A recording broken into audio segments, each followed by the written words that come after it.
நான் ஒரு பைக் வாங்கலாம்னு இருக்கேன்.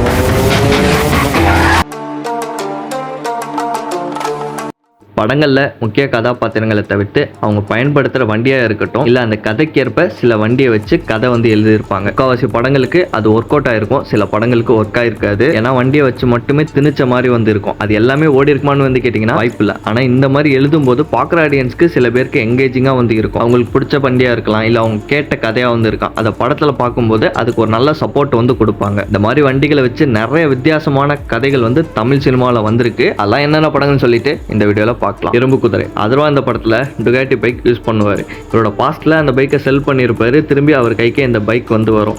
அந்த டயத்துல இந்த படம் பெரிய அளவில் ஓடலை. ஆனால் இப்போ நீங்கள் இந்த படத்தை பார்த்தா கூட ஃப்ரெஷ் கண்டென்ட்டாக வந்து இருக்கும். கவ் போர்ஷன்ஸ் மட்டும் இவங்க கட் பண்ணியிருந்தா கூட இன்னுமே பெட்டராக வந்து இருக்கும். அந்த ஒரு ட்ராபேக் தான் இந்த படத்துக்கு வந்து இருக்கும். ஆனால் ஒரு பைக் ரைடருக்கான மென்டாலிட்டி எல்லாம் எப்படி இருக்குன்னு சொல்லி அழகாக வந்து காமிச்சிருப்பாங்க. ஸோ வில்லனோட கேரக்டருக்கும் நல்லா வந்து இருக்கும். டர்ட் ரேஸை ஒரு அழகான ஒரு போர்ஷனாக இந்த படத்தில் ஆட் பண்ணியிருந்திருப்பாங்க. ஏதோ ஒரு பைக்கை காமிக்காம, இல்லை நேமை ரேஸ் பண்ணிட்டு பைக்கை காமிக்காம, டுகாட்டின்னு அந்த பிராண்டை தெளிவாக காமிச்சு அது மூலியமா என்ன ப்ராப்ளம்ஸை இது ஃபேஸ் பண்ணுறான்னு சொல்லி அழகான ஒரு ரைட்டிங் வந்து இருக்கும். படத்தோட டோனே வந்து டார்க்காக வந்து இருக்கும். ரொம்ப பிரைட்டாக அந்த மாதிரிலாம் வந்து இருக்காது. ஃபுல்லாக சினிமாட்டிக்காக எடுத்து வச்சுருப்பாங்க. ப்ளஸ் பைக் ரேசிங்க்கு பைக்கோட கேமரா ஆங்கிள்ஸ் எல்லாமே இப்போது ஒரு அட்வென்ச்சர் ஒரு பர்சன் வந்து ட்ராவல் பண்ணுறாருன்னா என்ன மாதிரியான கேமரா ஆங்கிள்ஸ் யூஸ் பண்ணுவாங்களோ அது எல்லாத்தையும் இந்த படத்துல இருந்து காமிச்சிருப்பாங்க.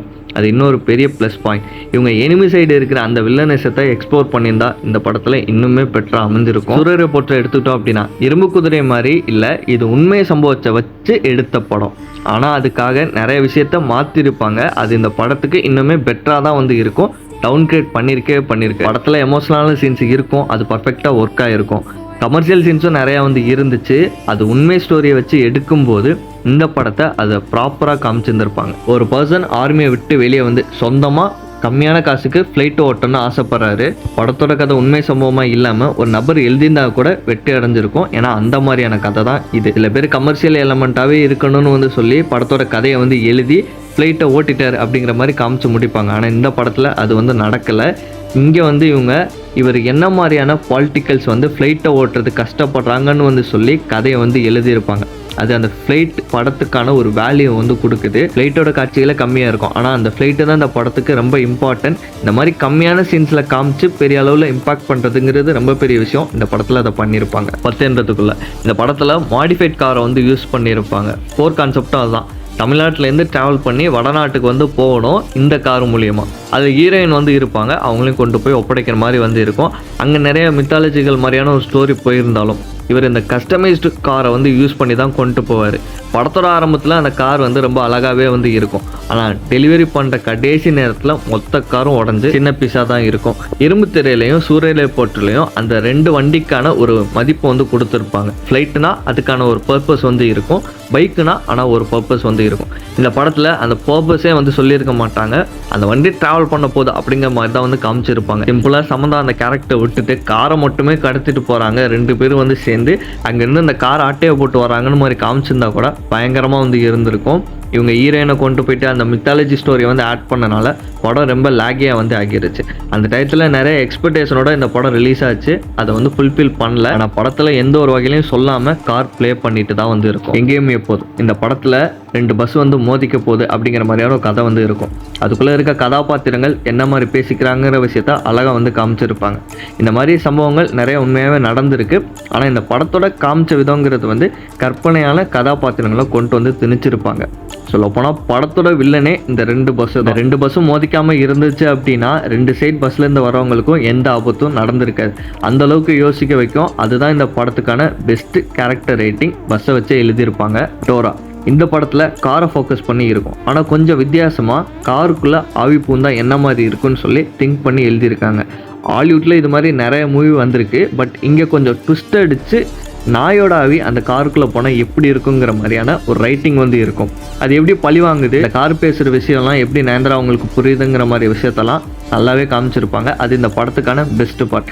எக்ஸ்ட்ரா கிரிஞ்சு சீன்ஸ் கொஞ்சம் வந்து இருக்கும், அதெல்லாம் கட் பண்ணி தூக்கி போட்டு கதையை மட்டுமே ஃபோக்கஸ் பண்ணியிருந்தா முழுக்க ஒரு ஹாரர் மூவியை பார்த்த மாதிரி வந்து இருக்கும். இந்த மாதிரி நாயோட ஆவி காருக்குள்ளே பூந்துருச்சு அப்படின்னு சொல்லி ஆடியன்ஸ் அக்செப்ட் பண்ண வைக்கிறது கொஞ்சம் பெரிய விஷயம். ஆனால் இந்த படத்தில் அது கொஞ்சம் ப்ராப்பராக வந்து காமிச்சிருப்பாங்க. படத்தோட கோர் கான்செப்ட்டுமே அதுதான். அதுக்கு நாய்க்கு ஒரு விட்னஸ் வேற இருக்கும். அதை எப்படி நயன்தாரா அவங்கள்ட்ட வந்து சொல்லி அதை அக்செப்ட் பண்ணி அவங்கள தேடி கண்டுபிடிக்கிற விஷயம்லாம் பயங்கரமான ஒரு நல்ல ஸ்டோரி. இந்த இடத்துல வேறு ஏதாச்சும் வண்டியை கொண்டு வந்து ஆவி பூந்துருச்சுன்னு சொல்லி மொக்க பண்ணாமல் ப்ராப்பராக விண்டேஜ் காரை வந்து எடுத்துகிட்டு வந்து கரெக்டாக கனெக்ட் பண்ணியிருந்திருப்பாங்க. அது நல்லா இருந்திருக்கும். மரகத நாணயம் படத்தோட கோர் கான்செப்ட் என்னமோ வண்டி வச்சு இல்லை, ஆனால் ஒரு போர்ஷன்ஸ் வந்து இருக்குது. எந்த ஒரு ஆளும் இல்லாமல் ஒரு வண்டி வந்து ஓடிட்டு வந்து இருக்கும். பழைய தகர டப்பா வண்டி மாதிரி தான் வந்து இருக்கும். நிற்காமல் ஓடிட்டு இருக்குங்கிற மாதிரியான ஒரு ஸ்டோரி வந்து சொல்லுவாங்க. அந்த வண்டியை வச்சு முழுக்க கதையை வந்து சொல்லியிருக்க மாட்டாங்க. அந்த வண்டிக்கான கதையுமே வந்து கம்மியாக தான் வந்து சொல்லியிருப்பாங்க. பார்ட் 2 வருது, எனக்கு தெரிஞ்சு அந்த இடத்துல அந்த வண்டியை வச்சு நிறைய எக்ஸ்ப்ளனேஷன் வந்து கொடுப்பாங்கன்னு நினைக்கிறேன். கொஞ்சம் சீனில் மட்டும்தான் அந்த வண்டி வரும், ஆனால் கதைக்கு ரொம்ப முக்கியத்துவமாக இருக்கும். கைதி இந்த படத்தில் கார்த்தி அவர்களோட கதாபாத்திரம் எந்த அளவுக்கு முக்கியமோ அந்த அளவுக்கு இந்த லாரி முக்கியங்கிற மாதிரி எழுதியிருப்பாங்க. சொல்லப்போனால் இந்த கார்த்திங்கிற கேரக்டருக்கு லாரி ஓட்ட தெரியுங்கிற விஷயம் அந்த போலீஸ்க்கு தெரிய வரல அப்படின்னா இவங்க இந்த 50 போலீஸை வந்து கூட்டிகிட்டு போய் ஹாஸ்பிட்டலில் வந்து சேர்த்துருக்க மாட்டாங்க. லாரி பழசு ஒரு நாளுக்குள்ளே ஓட்டி ஆகணும்.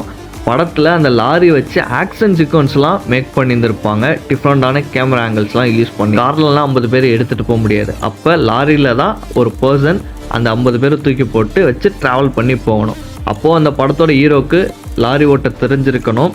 அது எல்லாமே கன்வின்ஸ் பண்ணுறதுங்கிறது பெரிய விஷயம். லாரி உடஞ்சிருக்கும், லாரி வச்சு ஆக்ஷன் சீக்வன்ஸ் பண்ணுவாங்க, லாரி வச்சு மட்டுமே இவங்க நைட்டு வந்து ட்ராவல் பண்ணுவாங்கன்னு சொல்லி அந்த லாரிக்கான இம்பார்ட்டன்ஸ் இந்த படத்தில் நிறைய இடத்துல அழகாக சொல்லியிருப்பாங்க. இதுக்கு முன்னாடி லாரியை வச்சு டெப்த் ஸ்டோரி யாரும் சொன்னதில்லை. இப்போ ஃப்ளைட்டை வச்சு சொல்கிறதுனா வந்து கஷ்டம். லாரியை வச்சு சொல்கிறதுங்கிறது கொஞ்சம் ஈஸி. யாருமே அதை முயற்சி பண்ணலை. அதை இந்த படத்தில் பக்காவாக பண்ணியிருப்பாங்க. பொல்லாதவன் என்னை கேட்டால் பல்சருங்கிற ஒரு பைக் இருக்குது. தமிழ்நாட்டுக்குள்ளே எவ்வளோ ஃபேன்ஸ் வந்து கிரியேட் ஆனாங்க அப்படிங்கிற ஒரு விஷயத்தை நிரூபித்த படம் இதுதான். இந்த படத்தில் பிஜிஎம் வந்து யூஸ் பண்ணியிருப்பாங்களா, அது பைக்கில் இன்னும் வச்சுமே ஆரணா வச்சு யூஸ் பண்ணிட்டு வந்து இருக்கிறாங்க. படத்தோட கதையில் பல்சருங்கிற பைக் வந்து தொலைஞ்சு போயிடும். அதை எப்படி தேடி கண்டுபிடிக்கிறாருங்கிறது வந்து கதை. எல்லா லைஃப்லேயும் பைக் வந்து திருட்டு போகாது. அதே மாதிரி எல்லா லைஃப்லேயும் பிடிச்ச வண்டியை வாங்க முடியாது. ஸோ ஒரு ஆசைப்படுற பையனுக்கு அந்த பைக் வந்து கிடைக்கிது, அதே வண்டி தொலைஞ்சு போகுது, திரும்பி எப்படி கிடைக்குதுங்கிறது மாதிரியான நல்ல கதையை இந்த படத்தில் எழுதியிருப்பாங்க. இந்த படத்துக்கு அப்புறம் தமிழ் சினிமாவில் நிறைய பைக் இன்ஃப்ளூயன்ஸ் வந்து ஆகிருக்கும். படத்தோட ஹீரோ பைக் மேலே ஆசையாக வந்து இருப்பார். பைக்கை பயங்கரமாக ஓட்டுற மாதிரியான சீன்ஸ்லாம் வச்சு மேக் பண்ணி கொடுத்துருப்பாங்க. அவ்வளோ படம் வண்டி ஓட்டுறதுக்கான கிரேஸே இந்த படத்தை பார்த்துட்டு தான் நிறைய பேருக்கு வந்துச்சு. நிறைய பேர் பல்சர் வண்டியை வாங்கி ஓட்ட ஆரம்பித்தாங்க. பைக்கோட சேல்ஸை பிச்சுட்டு போனதுக்கு சிங்கிளாக இந்த ஒரு படம் மட்டும்தான் வந்து காரணம். இது பெரிய படத்தை வந்து பார்த்துட்டு தனுஷ் அவர்களுக்கு எவ்வளோ ஃபேன்ஸ் கிரியேட் ஆனாங்களோ அந்த அளவுக்கு இந்த பல்சர் பைக்குக்கு ஃபேன்ஸ் நிறைய பேர் வந்து கிரியேட் ஆனாங்க. இப்போ நம்ம பார்த்த படங்கள் எல்லாமே வெஹிக்கிளை பேஸ் பண்ணி எடுத்த படம். ஆனால் ஸ்பெசிஃபிக் ஜேர்னர் வந்து இந்த வெஹிக்கிளை வச்சு டச் பண்ணலை. எல்லாரும் டிஃப்ரெண்ட் கான்செப்டை இந்த வெஹிக்கிளை வச்சு கொண்டு வந்திருப்பாங்க. அதனால இந்த படங்கள் எல்லாமே தமிழ் சினிமாவில் யூனிக்காக வந்து இருக்குது. ஹீரோ லெவலுக்கு புஷ் பண்ணி இருந்திருப்பாங்க. ஹீரோ எந்த அளவுக்கு பிடிக்குமோ அந்த லெவலுக்கு அந்த வெஹிக்கிளை பிடிக்கிற அளவுக்கான ஒரு நல்ல ஸ்டோரியுமே இந்த படங்கள் எல்லாத்துலேயும் வந்து கண்டிப்பாக உங்களுக்கு இந்த வீடியோ பிடிச்சிருக்குன்னு நினைக்கிறேன். இப்போ நான் சொன்ன படங்கள்லேயே உங்களுக்கு வந்து என்ன ஃபேவரட், எந்த படத்தை பார்த்துட்டு எந்த வெஹிக்கிள் மேலே கிரேஸ் ஆனீங்கன்னு சொல்லி கமெண்ட் செக்ஷனில் சொல்லுங்கள். அடுத்த ஒரு வீடியோவில் பார்க்கலாம். டாட்டா.